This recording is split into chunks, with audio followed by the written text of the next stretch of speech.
Mga balita mula sa lungsod ng Pitong-Lawa.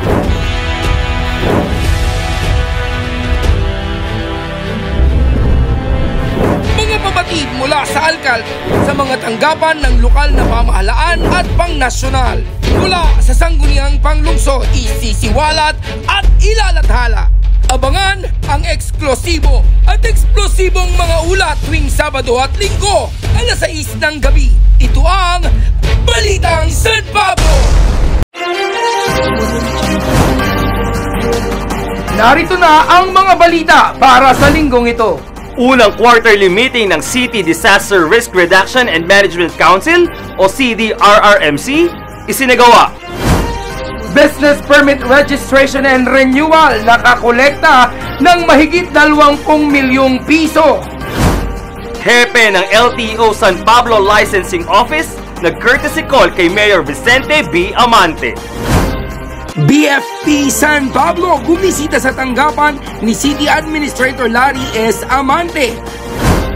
Mayora Jem Castillo, personal na bumisita sa medical mission sa Convention Center.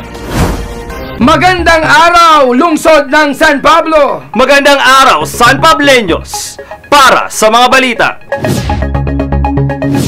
Unang quarterly meeting ng City Disaster Risk Reduction and Management Council o CDRRMC isinagawa. Para sa mga detalye, narito si Stephanie Ilaw. Ayon sa utos sa tagubili ni Mayor Vicente B. Amante, ay idinaos ang pagsasagawa ng unang pagpupulong ng City Disaster Risk Reduction and Management Council. Naganap ang pagpupulong noong January 18, 2024 sa San Pablo City Multipurpose Convention Center sa San Jose. Pinamunuan ito ng City Disaster Risk Reduction and Management Office sa pamumuno ni Assistant CDRRMO Vanessa T. Reyes. Kasama rin sa pagdalo ang mga barangay council members sa pamumuno ng Liga ng mga Barangay President Ariston A. Amante. Tinalakay sa pagpupulong ang magiging deployment para sa darating na Anilag Festival 2024. Layon din ng mga pagpupulong ang pagbibigay ng orientation para sa mga community-based disaster risk and management para sa mga elected barangay officials ng Laguna at ang pagkakaroon ng seminar ng CBDRM para sa mga barangay officials. Stephanie Ilaw, SPC Mascom Society, Balitang San Pablo. Business Permit Registration and Renewal nakakolekta ng mahigit 20 milyong piso. Para sa mga detalye, narito si Dave Ramoso. Naging matagumpay ang lokal na pamahalaan dahil nakakolekta sila ng tumataginting na mahigit 20 milyong piso. Ang kahangahangang tagumpay na ito ay naging posible sa pamamagitan ng masigasig na pagsisikap ni Mayor Vicente B. Amante at walang patid na pagbabayad ng mga mamamayan ng buwis at mga may-ari ng negosyo. Gayon din ang dedikadong pakipagtulungan ng lahat ng tanggapan ng lokal na pamahalaan at kani-kanilang mga kawan. Ang lokal na pamahalaan ay patuloy na nagbibigay ng bukas ng imbitasyon para sa pagpaparehistro ng negosyo at pagbabayad ng buwis sa buong buwan ng Enero. Ang proactive na panukalang ito ay naglalayong pigilan ang anumang mga potensyal na multa na maaaring matanggap ng mga hindi makatugon sa mga itinalagang deadline ng pagbabayad. CIO Dave Ramoso, Balitang San Pablo. Hepe ng LTO San Pablo Licensing Office nag-courtesy call kay Mayor Vicente B. Amante. Para sa mga detalye, narito si Joben Carandang. Nag-courtesy call sa tanggapan ni Mayor Vicente B. Amante si Simon Martin C. Baraki, ang hepe ng LTO San Pablo Licensing Office. Kasama nila sa makabuluhang pulong na ito si Konsehal Martin Angelo B. Adriano noong January 22, 2024. Ang engkwentro na ito ay nagsisilbing hindi maikakaila na katibayan ng matatag at nagtatagal na ugnayan sa pagitan ng tanggapan ng alkalde at ng sektor ng pambansang pamahalaan, partikular sa LTO. Kapuri-puri ang kanilang ibinahaging pangako sa pagpapatupad ng mga kahanga-hangang programa at proyekto na naglalayong pagandahin ang lungsod ng San Pablo at para na din sa mga residente nito. Ang pagpupulong na ito ay sumisimbolo sa pagtutulungan ng lokal na pamahalaan at mga pambansang institusyon na nagtutulungan tungo sa iisang layunin na mapabuti ang kalidad ng buhay ng mga mamamayan ng San Pablo. Joven Carandang, SPC Mascom Society, Balitang San Pablo.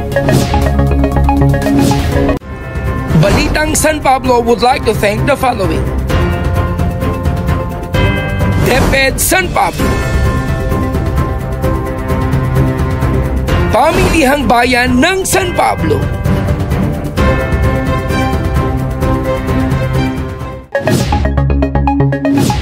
BFP San Pablo, bumisita sa tanggapan ni City Administrator Larry S. Amante.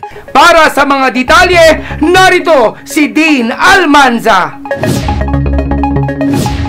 Sa pangunguna ng bagong hinirang na City Fire Marshal na si Chief Inspector Adrian S. de la Cruz, ay bumisita ang delegasyon ng mga opisyal mula sa Bureau of Fire Protection San Pablo sa tanggapan ni City Administrator Larry S. Amante noong January 22, 2024.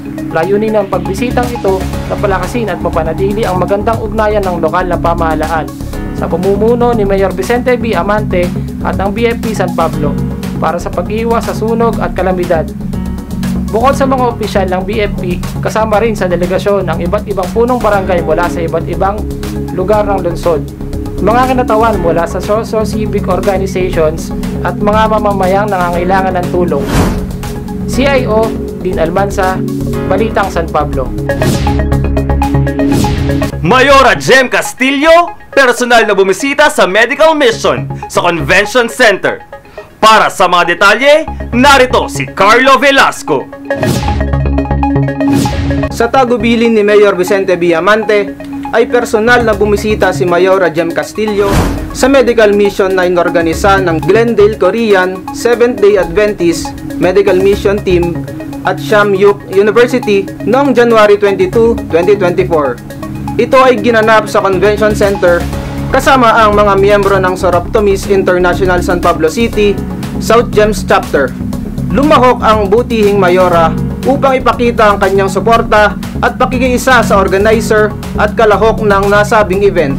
CIO Carlo Velasco, Balitang San Pablo. Balitang San Pablo would like to thank the following: DepEd San Pablo, Pamilihang Bayan ng San Pablo,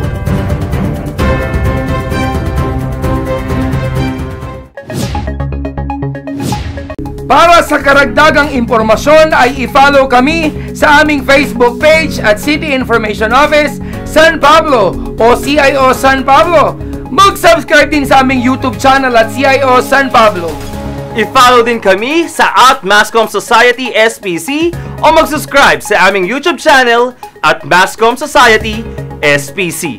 Ito ang mga balitang nakalap namin para sa linggong ito. Ako si Chris David Sol Luwalhati ng SPC Mascom Society.